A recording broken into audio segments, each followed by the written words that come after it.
അപ്പോൾ ഒരു മരത്തിൽ ബോർഡ് കെട്ടുമ്പോഴത്തേക്ക് അത് കൃത്യമായിട്ട് നിൽക്കുന്നില്ല. അപ്പോൾ ജോണി എന്ന് പറഞ്ഞൊരുത്തനാണ് അതിൽ കയറിയിരിക്കുന്നത്. അപ്പോൾ ഞങ്ങൾ വിളിച്ച് പറഞ്ഞെടാ, നീ അത് മര്യാദയ്ക്ക് നിൽക്കുന്നില്ല, നീ ഒരു സ്റ്റേ കൊടുത്താലേ അത് നിൽക്കുള്ളൂ എന്ന് പറഞ്ഞു. ഇവനതൊന്നും മൈൻഡ് ചെയ്യണില്ല. ഞങ്ങൾ ആളാമീതം വിളിച്ച് പറയുന്നുണ്ട്, എടാ ജോണി സ്റ്റേ കൊടി യോണി, എടാ ജോണി സ്റ്റേ കൊടി യോണി എന്നാലേ അത് നിൽക്കുള്ളൂ എന്ന്. ഇവൻ മൈൻഡ് ചെയ്തില്ല, ഇവൻ താഴെ ഇറങ്ങിപ്പോകും. ഞങ്ങൾ പറഞ്ഞതനുസരിക്കാത്തതിൻ്റെ ദേഷ്യത്തിന് അന്ന് വെളുപ്പിന് തന്നെ ഞങ്ങൾ അവനൊരു ഇരട്ടപ്പേരിട്ട്, സ്റ്റേ കൊടി ജോണി. ഇപ്പോഴും അവനറിയപ്പെടുന്നു സ്റ്റേ കൊടി ജോണി.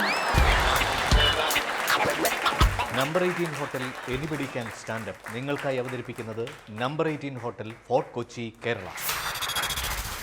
എൻ്റെ പേര് മാത്യൂസ് ജാഹൂസ്. ഞാൻ എറണാകുളത്ത് താമസിക്കുന്നു. നമ്മളൊക്കെ നമ്മുടെ ജീവിതത്തിൽ ഏതെങ്കിലുമൊക്കെ ഘട്ടത്തിൽ നമുക്കൊരു ഇരട്ടപ്പേരുണ്ടായിട്ടുണ്ടാവും. ചിലപ്പോൾ സ്കൂളിൽ വെച്ചോ, അതല്ലാതെ കോളേജിൽ വെച്ചോ, അതല്ലെങ്കിൽ കൂട്ടുകാരുടെ ഇടയിലോ, അതല്ലെങ്കിൽ ജോലി സ്ഥലത്ത് വെച്ചോ, എവിടെയെങ്കിലുമൊക്കെ നമുക്കൊരു ഇരട്ടപ്പേര് വന്നിട്ടുണ്ടാവും. ഇനി ഇവിടെ ഇരിക്കുന്ന ആർക്കെങ്കിലും അങ്ങനെ വന്നിട്ടില്ല എന്ന് തോന്നുന്നുണ്ടെങ്കിൽ അത് വന്നിട്ടില്ലാഞ്ഞിട്ടല്ല, നിങ്ങളുടെ മുന്നിൽ ആരും വിളിക്കാത്തതുകൊണ്ടായിരിക്കും. കാരണം അത് അങ്ങനത്തെ എന്തെങ്കിലും പേരുകളായിരിക്കും. ഈ ചില ഇരട്ടപ്പേരൊക്കെ വരുന്ന വഴികൾ രസകരമാണ്.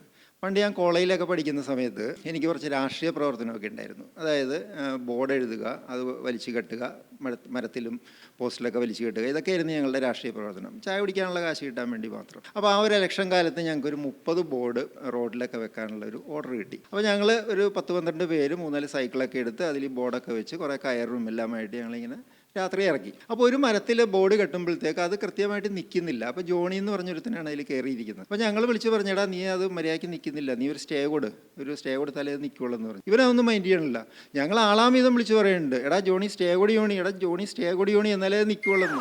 ഇവൻ മൈൻഡ് ചെയ്തില്ല, ഇവൻ താഴെ ഇറങ്ങിപ്പോകും. ഞങ്ങൾ പറഞ്ഞതനുസരിക്കാത്തതിൻ്റെ ദേഷ്യത്തിന് അന്ന് വെളുപ്പിന് തന്നെ ഞങ്ങൾ അവനൊരു ഇരട്ടപ്പേരിട്ട്, സ്റ്റേ കൊടി ജോണി.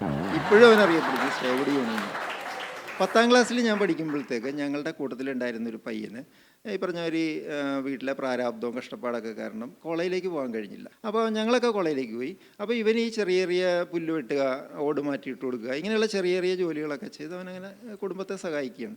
അപ്പോൾ ഇവന് ഇടയ്ക്ക് മാത്രം ഞങ്ങളുടെ അടുത്ത് വരും, സമയം കിട്ടുമ്പോഴത്തേക്ക് സംസാരിക്കാനുണ്ട്. അപ്പോൾ ഇവൻ എപ്പോൾ വന്നാലും ഞങ്ങളെ ഉപദേശിക്കാനേ നേരമുള്ളൂ. എടാ പഠിച്ചോട്ടാ, എൻ്റെ അവസ്ഥ അറിയാമല്ലോ, പഠിച്ച് നന്നായിട്ടൊരു ജോലിയൊക്കെ കിട്ടിയാലും മുന്നോട്ട് ജീവിക്കാൻ പറ്റണം. അവിടെ എപ്പോൾ സമയം കിട്ടിയാലും ഇരുന്ന് പഠിച്ചോട്ടാ, ഒരു സമയം പോലും വെറുതെ കളയുന്നു, പഠിച്ചോട്ടാ എന്നവനെ എപ്പോഴും ഞങ്ങളെ ഉപദേശിക്കും. പക്ഷേ ഞങ്ങൾ ഈ ഉപദേശം കേട്ടത് ഒരല്പം തലതിരിഞ്ഞിട്ടാണ്.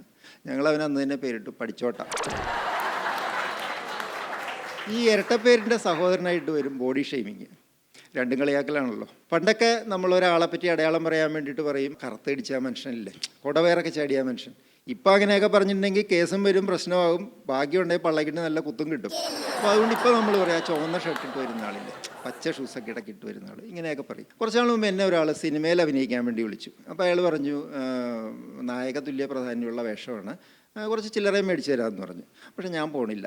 എന്താ കാര്യമെന്നറിയോ? പിറ്റേ ദിവസം അയാൾ വിളിച്ചിട്ട് പറഞ്ഞു, ചേട്ടൻ വരണ്ട, ഞങ്ങൾ നമ്പർ തെറ്റി വിളിച്ചതാണ്, ഞങ്ങൾക്ക് കുറച്ചുകൂടി സൗന്ദര്യമുള്ള ഒരാളാണ് വിളിച്ചിട്ടുണ്ട്. Body shaming. പക്ഷേ എനിക്കതിലൊന്നും തോന്നിയില്ല. ഞാൻ ഓർത്തത്, അയാൾക്ക് എൻ്റെ നമ്പർ തെറ്റിയില്ലായിരുന്നെങ്കിൽ മലയാള സിനിമയ്ക്ക് നല്ല ബോഡി ഷേപ്പുള്ള ഒരു നായകനെ കിട്ടിയേനെ. എനിക്കെന്താ നഷ്ടം? പണ്ട് എൻ്റെ പല്ല് കുറച്ച് പൊങ്ങിയതായിരുന്നു. അപ്പം ഞാനത്ര മൈൻഡ് ചെയ്തില്ല. അതും ഒരു വ്യത്യസ്തമായ അലങ്കാരം എന്ന് പറഞ്ഞ് അങ്ങനെ കൊണ്ടു നടന്നു. പക്ഷെ ഒരു ദിവസം ഞങ്ങൾ കുറച്ച് കൂട്ടുകാർ കൂടിയിട്ട് ഒരു ഹോട്ടലിലിരുന്ന് ഭക്ഷണം കഴിക്കുക, മസാല ദോശ. അപ്പോൾ എൻ്റെ ഓപ്പോസിറ്റ് നിന്ന് കഴിക്കുന്നവൻ പറയണേ, എടാ പതുക്കെ കടിക്കണം, മസാല ദോശയ്ക്ക് ടീ എടുക്കേണ്ടി വരുമെന്ന്. അങ്ങനെയാണ് ഞാൻ പല്ലിൽ കമ്പി ഇടുന്നത്. അതല്ലേ ഇപ്പം ഇത്ര ഭംഗി. ഞങ്ങളെ കുറച്ച് പേര് കൂടിയിട്ട് ഒരു കല്യാണത്തിന് പോകാൻ വേണ്ടിയിട്ട് എല്ലാവരും കൂടി എൻ്റെ വീട്ടിൽ കൂടി. അപ്പോൾ അവിടെ നിന്നാണ് ഞങ്ങൾ പുറപ്പെടുന്നത്. അപ്പോൾ എല്ലാവരും വന്നു കഴിഞ്ഞപ്പോഴത്തേക്ക് ഞാൻ അകത്തെ മുറിയിൽ പോയിട്ട് മുടിയൊക്കെ ചീകി പൗഡറൊക്കെ ഇട്ട് വന്നിട്ട് ഇവരോട് ചോദിച്ചാൽ, എങ്ങനെയുണ്ട് ഇപ്പം എന്നെ കാണാനെന്ന് ചോദിച്ചു. അപ്പോൾ അതിലൊരുത്തം പറഞ്ഞു, അമ്പോ അടിപൊളി. സൈഡിൽ നിന്ന് നോക്കിയിട്ടുണ്ടെങ്കിൽ ശരിക്കും ശശി കപൂർ, ബാക്കിൽ നിന്ന് നോക്കിയിട്ടുണ്ടെങ്കിൽ അസൽ ഋഷി കപൂർ, ഫ്രണ്ടിൽ നിന്ന് നോക്കിയിട്ടുണ്ടെങ്കിൽ ബെറും കപൂർ. ഓ, കല്യാണത്തിന് പോകാനുള്ള ഇൻട്രസ്റ്റ് തന്നെ പോയി. പിന്നെ ഞാൻ എന്നെപ്പറ്റി തന്നെ ചിലപ്പോൾ പാട്ടൊക്കെ പാടാറുണ്ട്. കളരി വിളക്കു തെളിഞ്ഞ, അല്ല വേണ്ട, നിങ്ങളെ കൊണ്ട് ദുരന്തമൊന്നും പറയിപ്പിക്കണ്ട. കളരി വിളക്ക് തെളിഞ്ഞതാണോ, കൊന്നമരം പൂത്തുലഞ്ഞതാണോ, ഇതുപോലെയുള്ള പാട്ടുകളൊക്കെ ഞാൻ എന്നെപ്പറ്റി തന്നെ പാടും.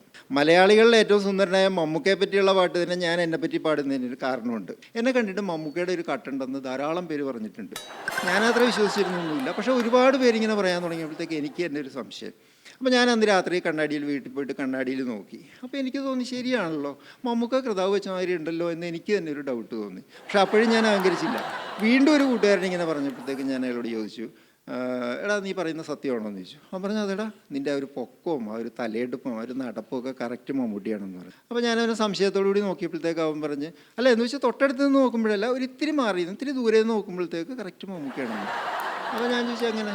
അപ്പോൾ അവൻ പറയണേ ഇത് ഫോട്ടോ വെച്ചല്ലേ പഴയ BOT പാലത്തിൽ പോയി നോക്കിയിട്ടുണ്ടെങ്കിൽ ഞാൻ കറക്റ്റ് മമ്മൂട്ടിയാണ്.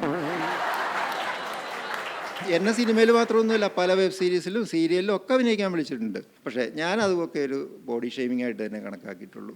പണ്ട് വിവരമുള്ള ഒരാൾ പറഞ്ഞ മാതിരി ഈ വിശക്കുന്നവന് ബിരിയാണി തന്നെ വേണമെന്ന് വാശി പിടിക്കുന്നത് ശരിയല്ല, കിട്ടുന്നതും കഴിച്ചുകൊണ്ട് പോക്കണം.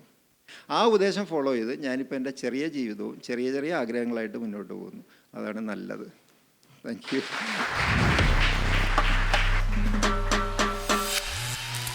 Number 18 hotel anybody can stand up നിങ്ങൾക്കായി number 18 hotel fort Kochi, Kerala.